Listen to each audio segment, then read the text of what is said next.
Thank you very much for choosing this talk.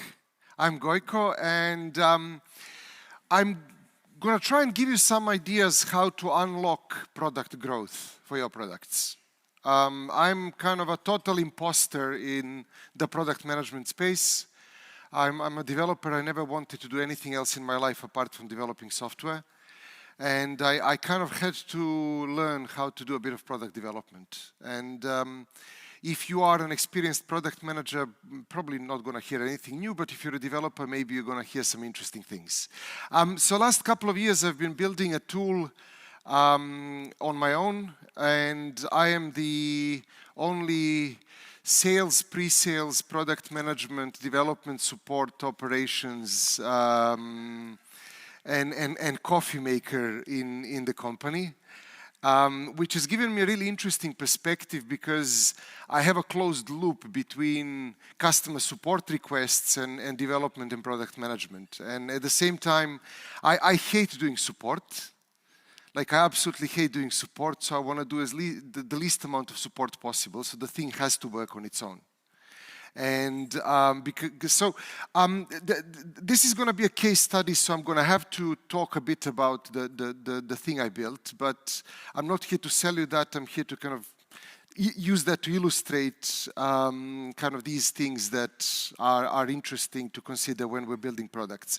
And like over the last year, the growth was so insane. I've never been involved in anything that grows that quickly.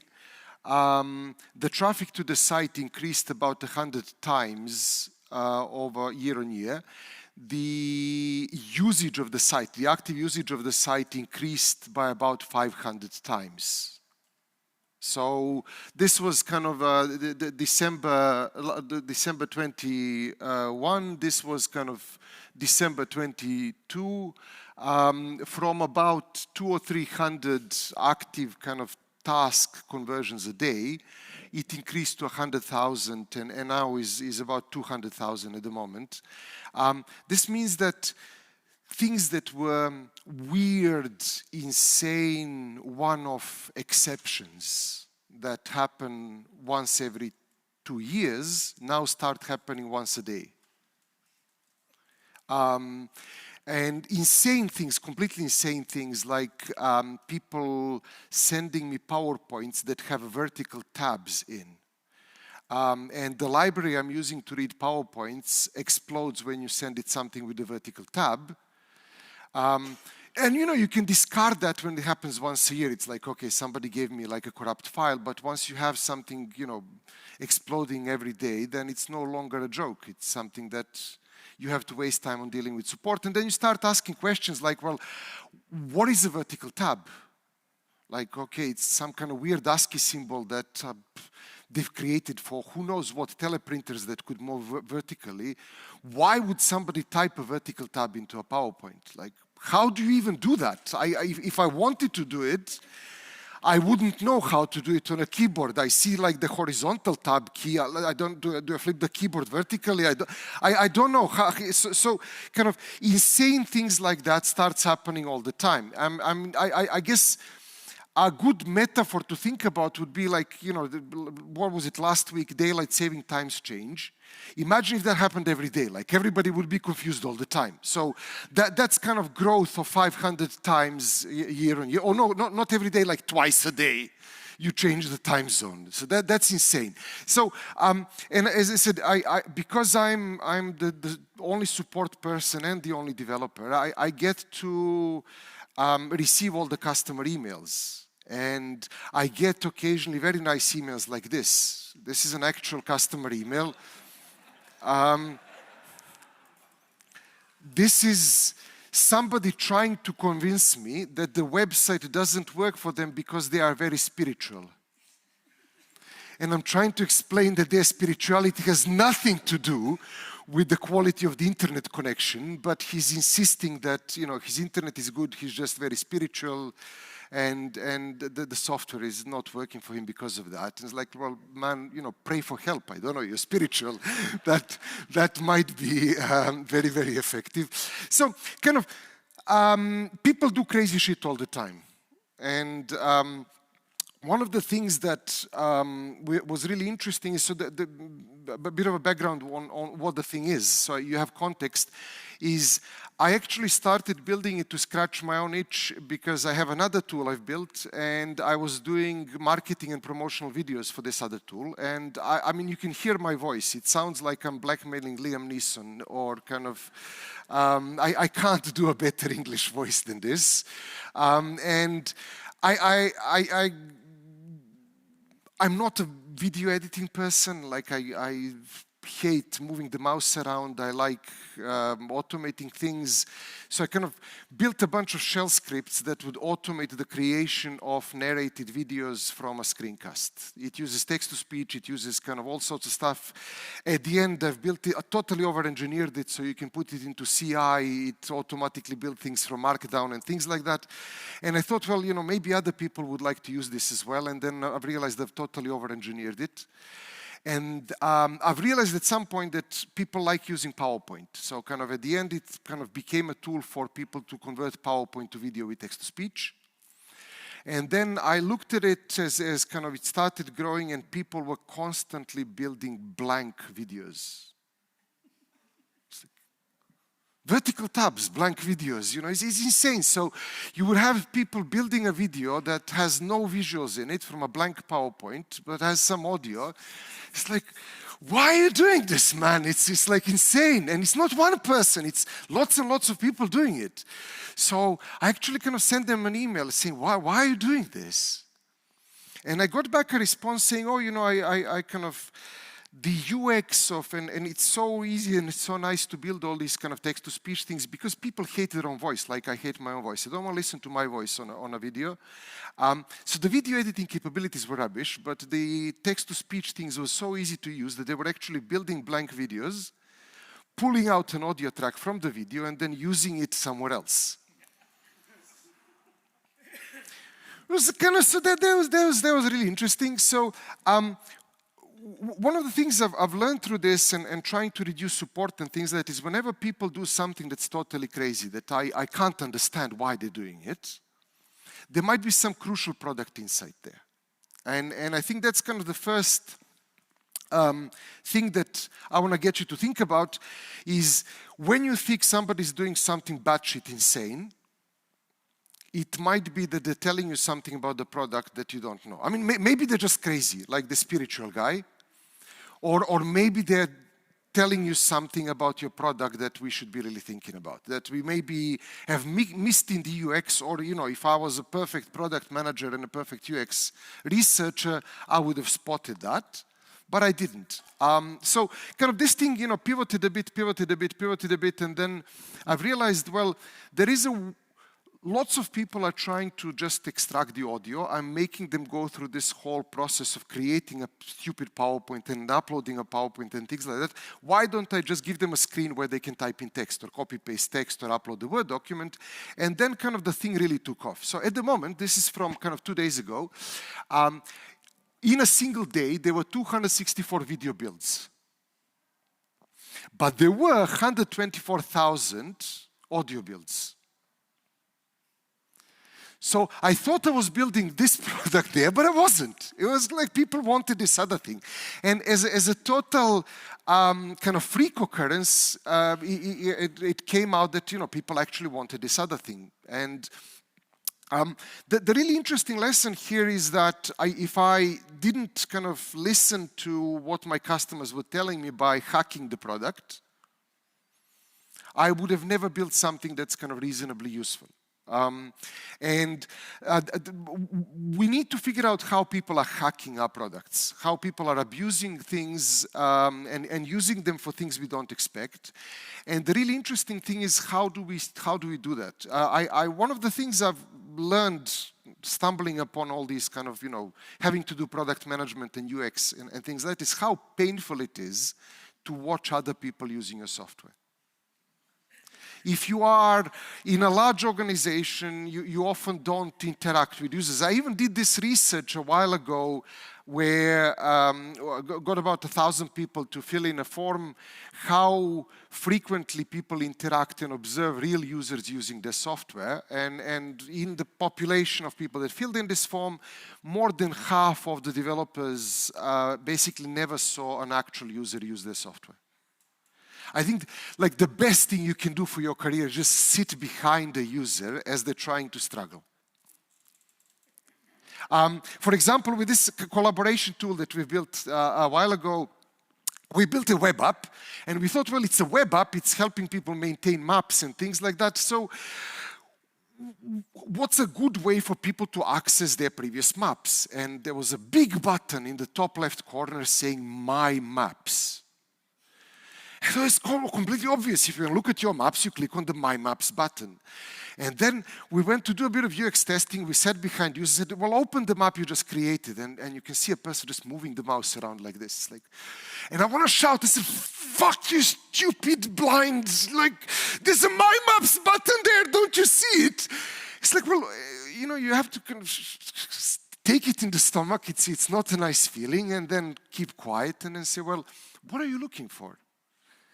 And like everybody told me, well, I'm looking for the file open thing. It's like, but it's not a desktop app, it's a web app. Why would you look for, you're not managing files, you're managing maps.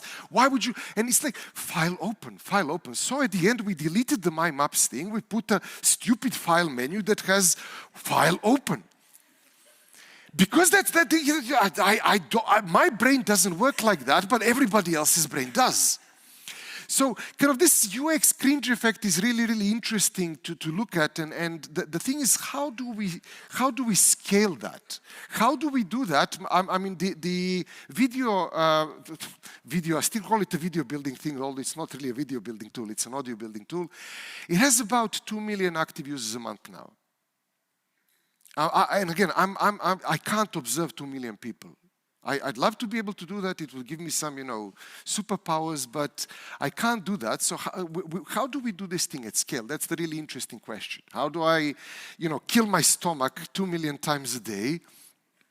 And one of the things that becomes interesting here is this overlap between observability, the way we as developers think about observability as tracking things that happen in the system, but what if we consider the users the system as well, part of the system? All these people are part of this ecosystem. So I kind of built a very, very kind of rough, dashboard that would track when people are doing unexpected things and just log to the server.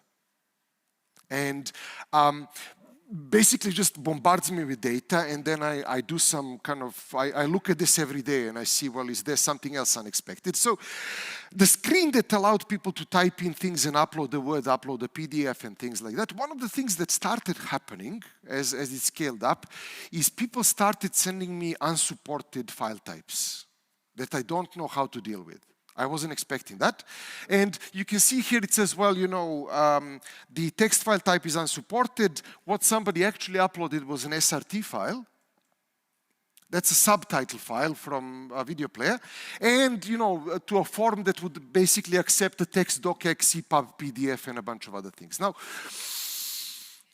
subtitle files, like, why would you upload the subtitle file? What's going on there? So this thing started happening once a day, then it started happening like once an hour, then it started happening more than once an hour. And I started kind of trying to reach out to these people. I said, well, what did you expect uploading a subtitle file? He said, well, I'd expect like audio to be synchronized with the timestamps. It's like, okay, I've never really thought about that, using kind of, so they would have a subtitle file for, I don't know, a German movie, they would have a Swedish subtitle, but they wanted like the Swedish audio there. So, and they thought, well, magic, computers are magic, so I just upload the subtitle file, it gives me this, synchronized thing, but I thought, well, that's actually, people are keep constantly doing this. Well, it's not impossible to do it. So it took me about 2 weeks to, do these things around. So now you can upload the subtitle file. It's no longer going to say unsupported extension, and it will give you synchronized audio. And actually, this landed a couple of massive companies doing it. One of the, a very large software company that has hundreds of thousands of videos in their learning platform. They want to localize these videos for different territories. They have a system that kind of produces transcriptions from their videos, and they were using human translators to translate and then voice over this. And they said, well, we found kind of on Google you can do subtitles, and this is amazing. So it's like, yeah, that's so this kind of thinking can unlock amazing growth, but at the same time, you get a bunch of like really unexplainable things. Like I have hundreds of people uploading Android package files into the text-to-speech screen. Like, I don't know. Like, this is, trying to understand this is beyond my mental capacity. It's kind of, I don't know, I guess the Swedish version would be understanding the Danish number system or something like that. I don't know, like it's why are they doing this? I've tried reaching out to a few people here because this thing does happen 100 times a day, and nobody's ever replied to my email. Unlike the subtitle files where people have replied to emails, my best guess is these people this is the equivalent of leaving a USB key in front of a building and just seeing if somebody will stick it in. So they upload virus-infected Android package files to see if somebody's going to say, oh, I'll install this on my phone. Why not? So I don't know, but it just might be kind of completely crazy. So that's an interesting thing. So there's this lovely article I've read a couple of years ago that kind of tries to explain this stuff. It tries to explain this stuff from a perspective of social research and surveys and things like that. It was written by Scott Alexander on the Starslate blog. You can find it at this URL. And basically, he was explaining why you cannot completely trust any research. And if you have less than 4% difference in research results, that is basically just untrustworthy. And there's a couple of kind of surveys that he mentions in the thing.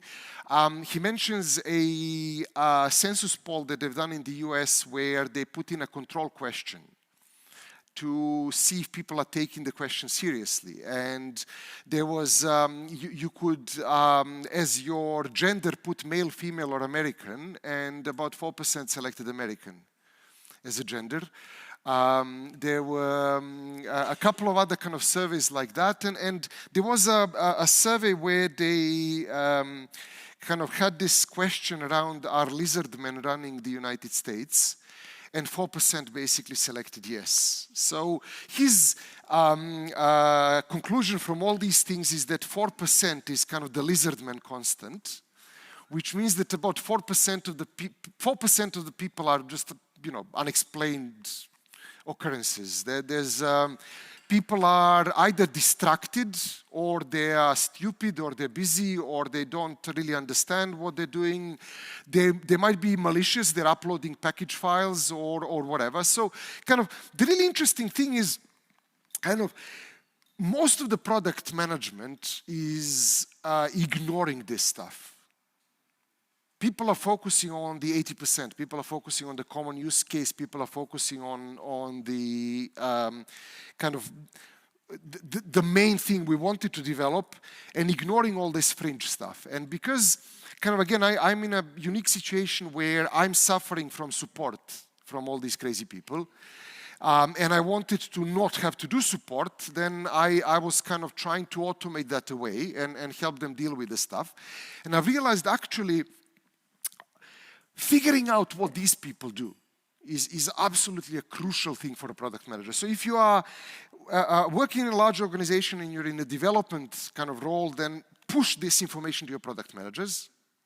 If you're a product manager, then go and kind of somehow dig into this information and close the loop.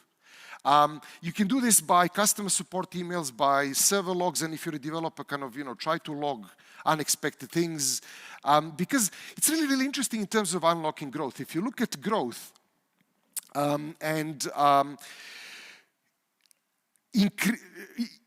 reducing churn by a bit has a massive, massive, massive exponential effect.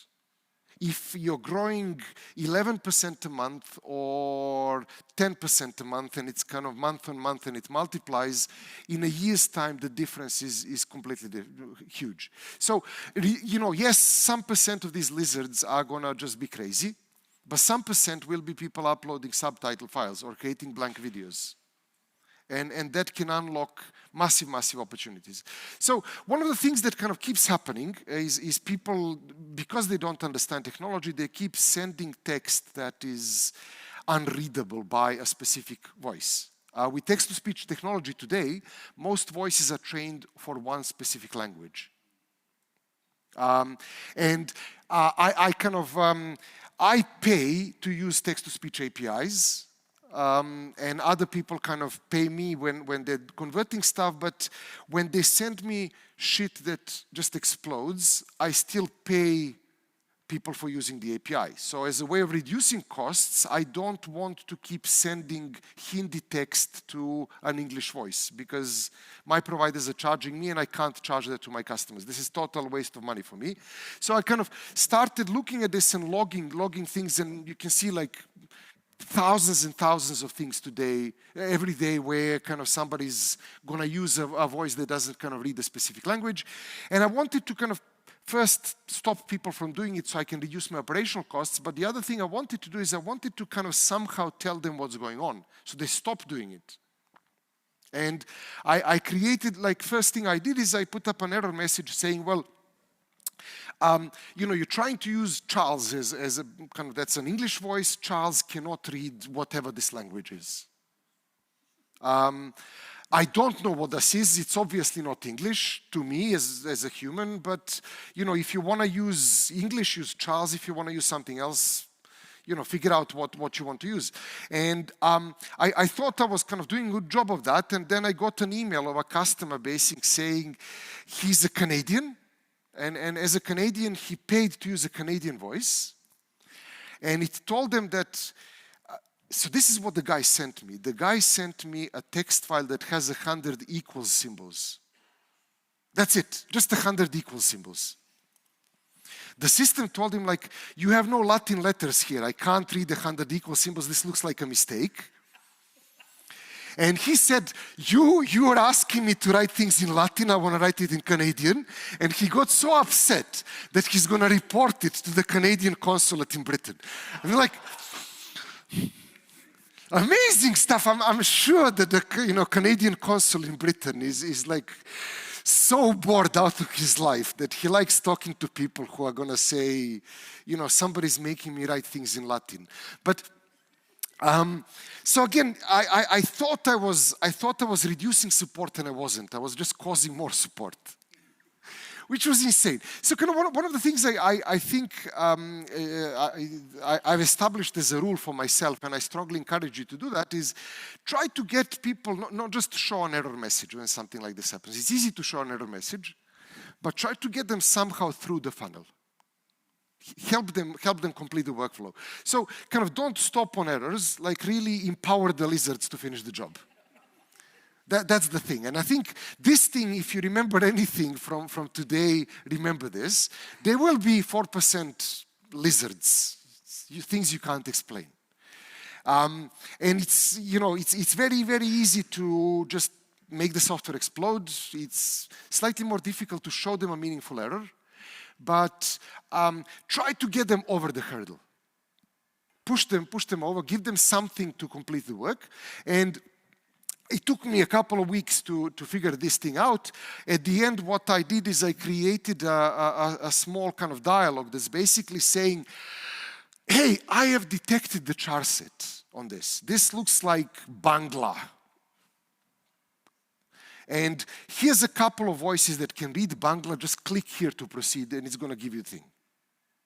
And again, not only did this help lizards, but by helping lizards, we help normal people as well. Normal people sometimes get confused. They sometimes choose the wrong option because fat fingers on a small screen. And really, I think the interesting thing is if you can make your software work for lizards, it's going to work amazing for people with a brain. And fixing UX is always good. So kind of this is really where there was an interesting research from Harvard Business Review a couple of years ago where they talk about once you have some traction, not like for a very, very early stage products, but once you have something going on, one of the most effective things you can do is increase customer retention. Because they're saying that the customer is already there. You don't have to invest in marketing more to bring that person on. All you have to do is stop yourself from losing that customer. And that has a totally disproportionate effect on profit. It's totally disproportionate. Compared to everything else you can do, this thing has the biggest effect. And they have stats, they're saying that if you can kind of increase retention by only 5%, that can kind of double the revenue in some cases and things like that.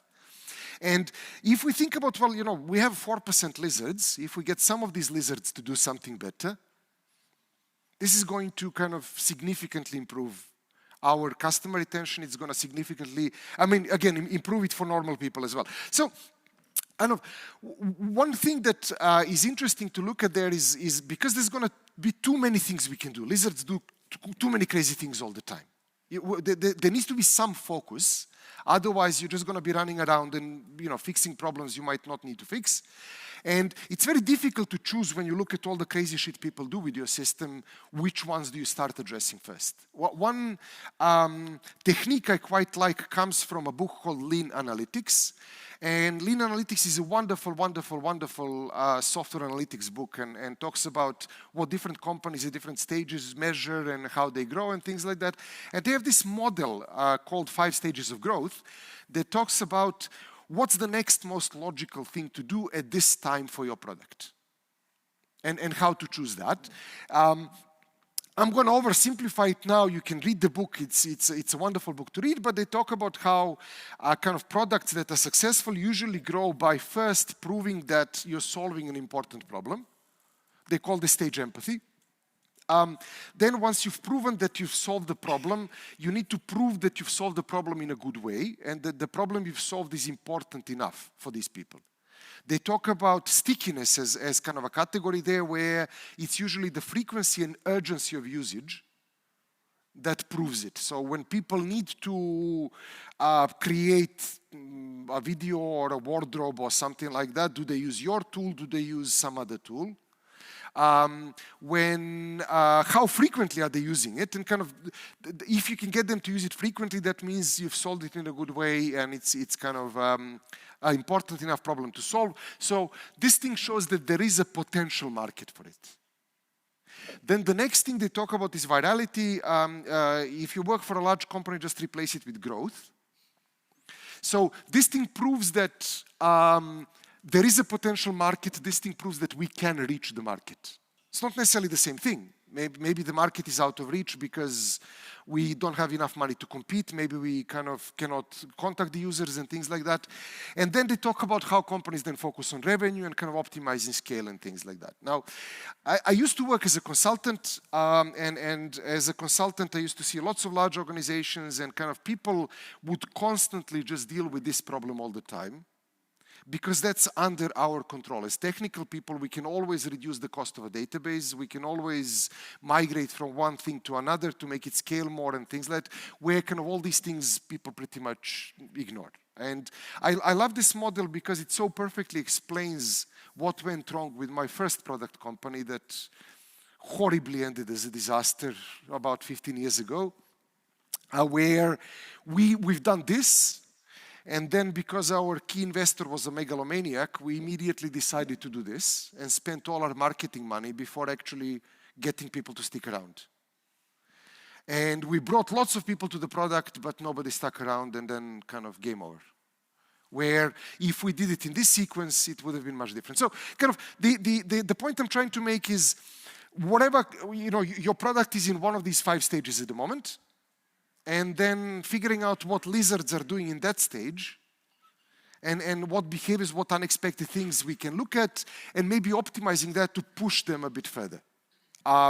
So the interesting kind of things then become how do we deal with this? And this is a graph when I was working on this kind of growth or virality thing. This is from February last year, the average number of tasks per day. And I built a couple of interesting features I thought that would unlock growth. You can see kind of it's slowly growing a bit over this thing. And then this thing happened in one day. And then this thing happened in the second day. I was ecstatic. I was like, this is amazing because like from about 50,000 per day, it jumped to 500,000 per day. So 10 times growth in 2 days. I'm the best kind of product manager in the world. And then I looked at the financials of this thing. And it turns out if I left it like this for a week, the company would go bankrupt. Because what had happened is all of a sudden, all these people were on the free tier. There's a free tier where you can build something in a limited amount of capacity. And usually kind of people convert, there is a significant percentage of people converting. If it's growing slowly like this, it's brilliant. If it grows too quickly like this, then there's not enough people converting to pay for the costs of the free people. Now, this might not necessarily be bad. It might just mean that I need to figure out how do I speed up the conversion. Because we're getting to kind of, when I look at this model here, the growth is going, but kind of revenue is lagging behind. So I just need to speed up the revenue. Now we're moving into that model a bit.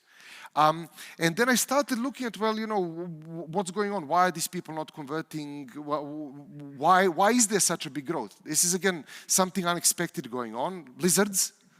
You know, why are all these lizards doing stuff without kind of converting to commercial users? And kind of I've realized really there needs to be like a control function here to know if what we're doing is good or not. Focusing on only one thing is dangerous unless we can constrain it with things in other stages. So my thinking about this is, like, if you're thinking about growing revenue, then you can say we want to grow revenue by this much, but we don't want to endanger stickiness. Because I can grow revenue really quickly by kind of pissing people off so they leave. Or I want to grow, I want to kind of make this thing scale better, but I don't want to damage my revenue. And so trying to figure out what is the box of the viable solution here. So when I painted the box around the growth, I've realized things are not going well. I've done something really, really badly here. And what I've done badly is kind of this. This is a video I found on YouTube when I was trying to figure out why are people using my system so much more than before. I imagine the author of the video imagines himself looking like this. I bet he doesn't. And he's basically saying, you know, hey, I figured out a way to do unlimited voiceovers on the internet. And I'm kind of, let's see if we can get audio on this. Hello friends, I love his background. He's kind of demonstrating this. তো আগে যে ভিডিওটা upload করেছিলাম naraket.com নিয়ে যে unlimited voice কিভাবে বানাবে তো unlimited Naraket, I don't understand the language he's speaking, but I can get this kind of stuff. Voice বানিয়ে নেবে তারপর দেখবে এরকম So তোমাদের basically he's saying, you know, when you get this thing where it's no longer letting you use the free stuff, then kind of you go and download some really dodgy smart proxy tool. So at this point you start thinking to yourself like, are you insane? Why would you download something like this on your phone? And then you go and you know, install this smart proxy thingy and then তোমাদের এখানে যদি continue করতে হলে continue করে দেবে এখানে দেখবে India ছাড়া অন্য কোনো কান্ট্রি তোমাদের you কানেক্ট look হয়ে at, যাবে you know, the football team and then you kind of enable the smart proxy. এখানে কানেক্টে ক্লিক করবে এখানে কিছুক্ষণের মধ্যে And then so he's using this VPN tool that's kind of free. The only way somebody can operate a free VPN tool is to steal all your data. Like, that's pretty clear, isn't it? They're doing like man-in-the-middle SSL attacks. Who knows what they're stealing from his phone at this point? But that's brilliant because, he's not subscribing to that anyway. That's unlimited as well. And he goes on to show how, using this kind of free VPN, you can switch things around and you can basically keep switching your IP address. So for me, again, if I was clairvoyant and I knew everything I need to know, I could have predicted this, but I'm not. I'm kind of a single person doing all of these things on my own. So the free tier was limited in terms of how much you can do, but it was trying to prevent abuse by locking it down by IP address. By using a VPN, he can flip 20 IP addresses very quickly and keep using the free tier. He recommended this. I think this video has like a couple of 100,000 views. And this kind of, it just went insane. So rather than the company going bankrupt, I kind of put this up. Like, it took me 10 minutes. Amazon has web application firewall. It can tell you if users are coming from a residential network or kind of a data center. If somebody's coming from a data center, I just slapped like, well, no. And there was a message saying, you can't use it over a VPN, sorry. Just turn off the VPN and connect. And this thing kind of solved the problem. Next day. So I'm no longer at risk of going bankrupt. It's kind of really, that's good. But then I started getting hundreds of emails from people complaining that, they can no longer abuse this thing for free. It's like, I got an email from an insurance company saying, we've been using this for a year now, and we need access to these voices. It's really critical for us. And I looked and said, well, what's your account name? He said, we don't have an account. It's like, you're a fucking insurance company, man, pay. And things like that. And so these emails kept coming and coming and coming. It's insane. And lizards, you can't believe the amount of lizardry here, including people who claim they were spiritual and things like that. And I got an email. So I got this one is I like one of the best emails I got. It just says, please restore my access. And that's fine. He's sending it from an Outlook anonymizer email. You reply to this, Outlook says bounce. It's like, you're asking for support, you're not letting me contact you. I don't know who you are. How do I restore your access? Tomorrow, same guy, restore my access. Tomorrow, same guy, restore my access. It's like, I replied once, I got a bounce. I'm not going to reply again, I just delete. Fourth day, restore my access urgently. And he has a CC on an email to a Gmail. And I replied to him saying, look, you've been sending me these emails from something that is anonymized and it bounces. I can't talk to you like, what is your account? What's your IP address? Who are you? And I'm completely expecting this thing to be one of these, I'll never pay. And it turns out the guy paid me more than $500 for access already. He's a frequent user of the system. He's just a lizard. He likes using 5 anonymizers and unknown emails and VPNs and things like that. And I've realized, I'm losing customers here. I've done too much. And then going back to this, don't show lizards an error message, help them get through. I thought, well, what I'll do is I'll just say, if you're accessing over a VPN, it's going to show you a nice dialogue saying, hey, pay. Yes, okay, it's okay to use a VPN, but you have to pay me. And this thing kind of, it took 5 minutes to do. It almost doubled my revenue. It's insane, totally insane. So the number of the percentage of commercial tasks jumped significantly because all these people that were using VPNs for legitimate purposes started paying. All these other I blocked access to all these other people that were abusing the system so far, so they started paying as well. It was totally insanely brilliant as an idea, but it took 5 minutes and it took this guy to help me understand it. Because I don't know, I don't live in a country where I expect to hide. Oh, my computer still works. The cable, come on. Oh.